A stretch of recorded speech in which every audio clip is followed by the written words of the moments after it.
ಶ್ರೀಕೃಷ್ಣಾಯ ನಮಃ. ವಸುದೇವಸುತಂ ದೇವಂ ಕಂಸಚಾಣೂರಮರ್ದನಂ ದೇವಕೀ ಪರಮಾನಂದಂ ಕೃಷ್ಣಂ ವಂದೇ ಜಗದ್ಗುರುಂ.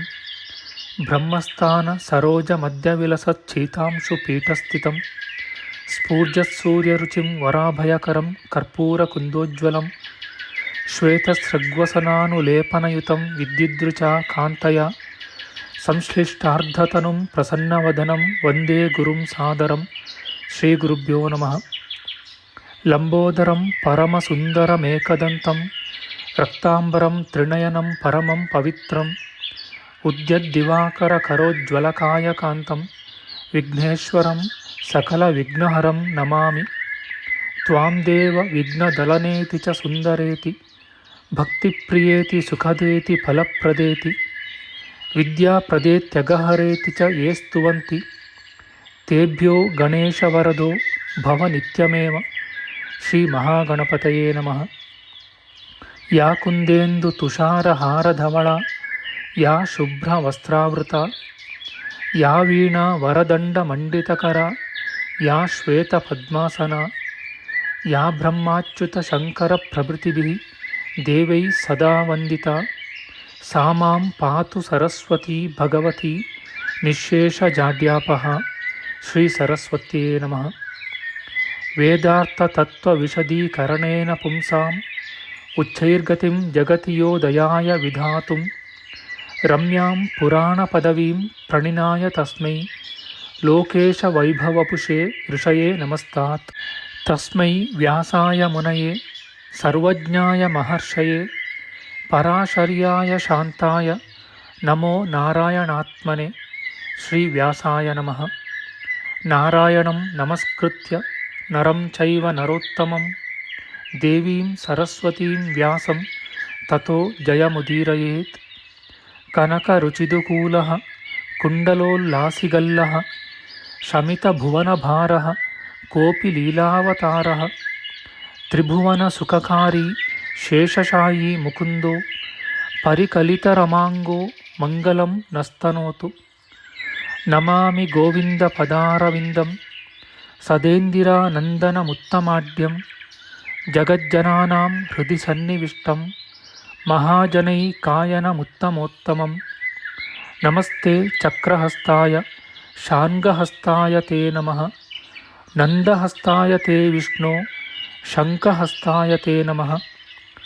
ಓಂ ನಮೋ ವಾಸುದೇವಾಯ ನಮಃ ಸಂಕರ್ಷಣಾಯ ಚ ಪ್ರದ್ಯುಮ್ನಾಯ ನಮಸ್ತುಭ್ಯಂ ಅನಿರುದ್ಧಾಯ ತೇ ನಮಃ.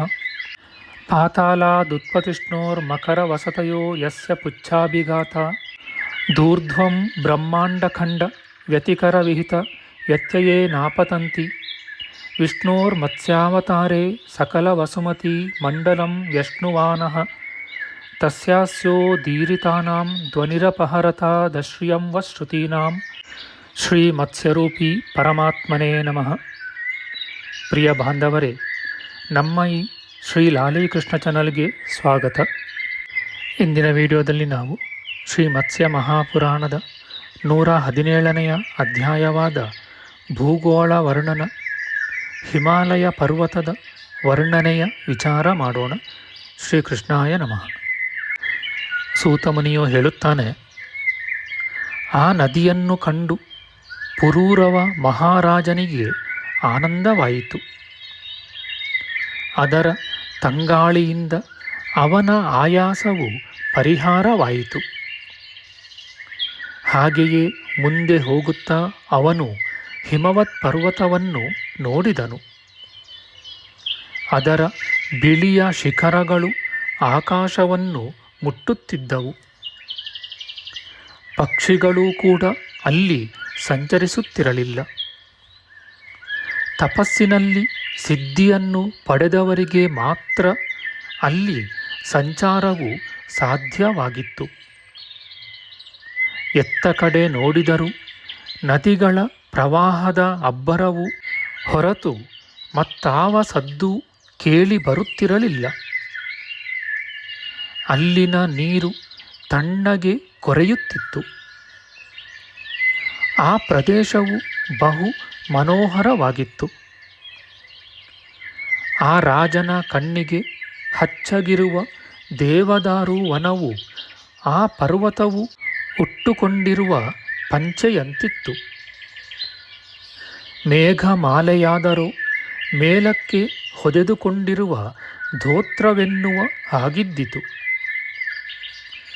ಬಿಳಿಯ ಮೋಡವು ತಲೆಗೆ ಹಾಕಿಕೊಂಡ ರುಮಾಲನ್ನು ಹೋಲುತ್ತಿತ್ತು. ಚಂದ್ರ ಸೂರ್ಯರು ಕಿರೀಟದ ಹಾಗೆ ತೋರುತ್ತಿದ್ದರು. ಮಂಜು ಮೈಗೆಲ್ಲ ಹಚ್ಚಿಕೊಂಡ ಪಚ್ಚೆ ಕರ್ಪೂರವೆನ್ನುವಂತಿತ್ತು. ಒಂದೊಂದು ಕಡೆಯಲ್ಲಿ ಕಾವಿಯ ಕಲ್ಲು ಮೊದಲಾದ ಬಗೆ ಬಗೆಯ ಧಾತುಗಳು ಕಾಣುತ್ತಿದ್ದವು. ಇದನ್ನು ನೋಡಿದರೆ 5 ಬೆರಳುಗಳ ಪಟ್ಟೆ ಕಾಣುವಂತೆ ಶ್ರೀಗಂಧವನ್ನು ಮೈಗೆ ಲೇಪಿಸಿಕೊಂಡಿರುವನೋ ಎನ್ನುವಂತಿತ್ತು. ಬೇಸಗೆಯಲ್ಲಿ ಕೂಡ ಆ ಪರ್ವತದಲ್ಲಿ ಚಳಿಯಾಗುತ್ತಿತ್ತು. ದೊಡ್ಡ ದೊಡ್ಡ ಬಂಡೆಗಳು ಒತ್ತೊತ್ತಾಗಿದ್ದವು. ಒಂದೊಂದು ಕಡೆಯಲ್ಲಿ ಅಪ್ಸರ ಸ್ತ್ರೀಯರು ಅರಗು ಹಚ್ಚಿದ ತಮ್ಮ ಹೆಜ್ಜೆಗಳನ್ನು ನೆಲದ ಮೇಲೆ ಊರಿದ್ದರು. ಆ ಪರ್ವತದಲ್ಲಿ ಒಂದು ಕಡೆ ಸೂರ್ಯನ ಬೆಳಕು ಬೀಳುತ್ತಿತ್ತು. ಇನ್ನೊಂದು ಕಡೆ ಕತ್ತಲು ಕವಿದುಕೊಂಡಿತ್ತು. ಮತ್ತೊಂದು ಕಡೆ ಗುಹೆಗಳೊಳಗೆ ನೀರು ನುಗ್ಗುತ್ತಿತ್ತು. ಇದನ್ನು ನೋಡಿದರೆ ಪರ್ವತರಾಜನು ತನ್ನ ಬಾಯಿಂದ ನೀರನ್ನು ಕುಡಿಯುತ್ತಿರುವನೋ ಎಂದು ತೋರುತ್ತಿತ್ತು. ಈ ಕಡೆ ವಿದ್ಯಾಧರರು ಕ್ರೀಡಿಸುತ್ತಿದ್ದರು. ಆ ಕಡೆ ಸುಪ್ರಸಿದ್ಧರಾದ ಕಿನ್ನರರು ಗಾನ ಮಾಡುತ್ತಿದ್ದರು. ಬೇರೊಂದು ಕಡೆ ಗಂಧರ್ವರು ಅಪ್ಸರ ಸ್ತ್ರೀಯರೂ ಕೂಡಿ ಮಧುಪಾನ ಮಾಡುತ್ತಿದ್ದರು.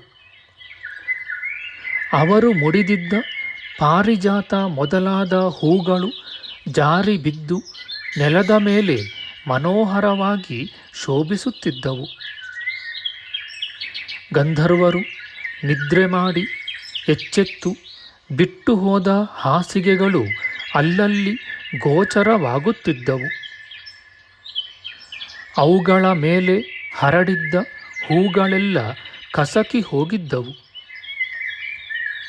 ಒಂದು ಕಡೆ ಗಾಳಿಯ ಸಂಚಾರವೇ ಇಲ್ಲ. ಇನ್ನೊಂದು ಕಡೆ ಹುಲ್ಲು ಹಸುರಾಗಿ ಬೆಳೆದು ಸೊಗಸಾಗಿತ್ತು. ಮತ್ತೊಂದು ಕಡೆ ಹೂಗಳು ಅರಳಿ ಬಹು ಮನೋಹರವಾಗಿದ್ದವು. ಆ ಪರ್ವತವು ತಪಸ್ವಿಗಳಿಗೆ ಆಶ್ರಯವಾಗಿತ್ತು. ಕಾಮಿ ಜನಗಳಿಗಂತೂ ಅಂತಹ ಪ್ರದೇಶವು ಸಿಕ್ಕುವುದೇ ದುರ್ಲಭ. ಮೃಗಗಳು ಅಲ್ಲಿ ತಮ್ಮ ಇಷ್ಟ ಬಂದಂತೆ ತಿರುಗುತ್ತಿದ್ದವು. ಕಾಡಾನೆಗಳು ದೊಡ್ಡ ದೊಡ್ಡ ಮರಗಳನ್ನು ಉರುಳಿಸುತ್ತಿದ್ದವು. ಸಿಂಹದ ಗರ್ಜನೆಯನ್ನು ಕೇಳಿ ಆನೆಗಳು ಹೆದರಿ ಗಾಬರಿಯಿಂದ ಗಟ್ಟಿಯಾಗಿ ಕೂಗಿಕೊಳ್ಳುತ್ತಿದ್ದವು. ಓಡಿ ಓಡಿ ದಣಿದು ಅವುಗಳ ಹಿಂಡು ಕಣ್ಣಿಗೆ ಕಾಣದಂತೆ ಎಲ್ಲಿಯೋ ಮರೆಯಾಯಿತು. ತಪ್ಪಲಿನಲ್ಲಿ ಮುನಿಜನರು ವಾಸಿಸುತ್ತಿದ್ದರು.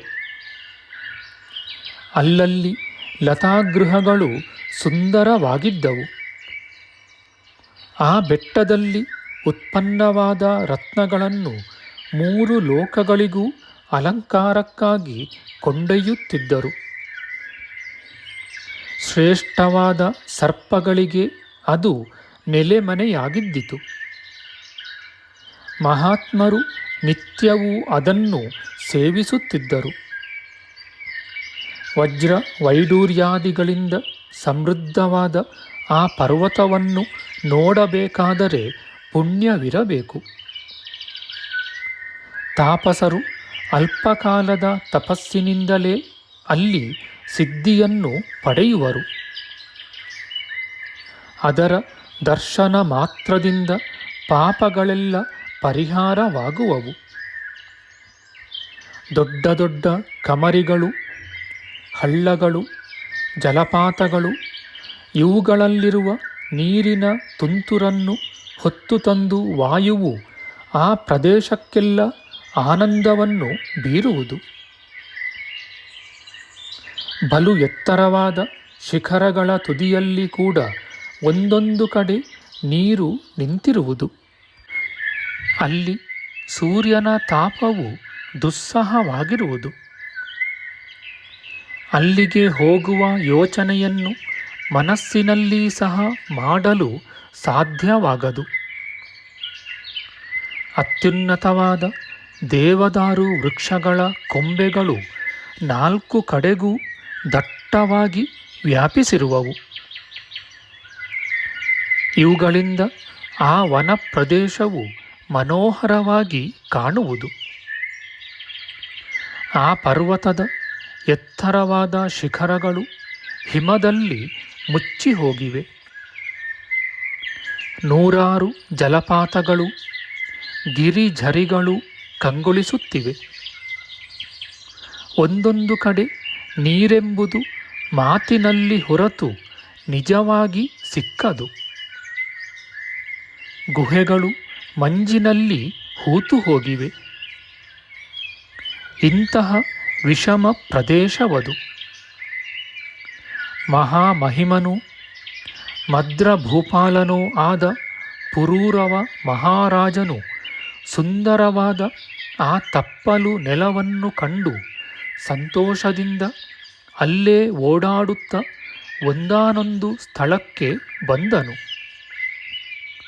ಇತಿ ಶ್ರೀ ಮಾತ್ಸ್ಯೆ ಮಹಾಪುರಾಣೆ ಭುವನಕೋಶೆ ಹಿಮವದ್ವರ್ಣನಂ ನಾಮ ಸಪ್ತದಶಾಧಿಕಶತತಮೋಧ್ಯಾಯ.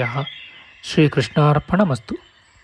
ನಮ್ಮ ಮುಂದಿನ ವಿಡಿಯೋದಲ್ಲಿ ನಾವು ಶ್ರೀ ಮತ್ಸ್ಯ ಮಹಾಪುರಾಣದ 118ನೆಯ ಅಧ್ಯಾಯವಾದ ಭೂಗೋಳ ವರ್ಣನ, ಅತ್ರಿ ಮಹರ್ಷಿಯ ಆಶ್ರಮ ವರ್ಣನೆಯ ವಿಚಾರ ಮಾಡೋಣ.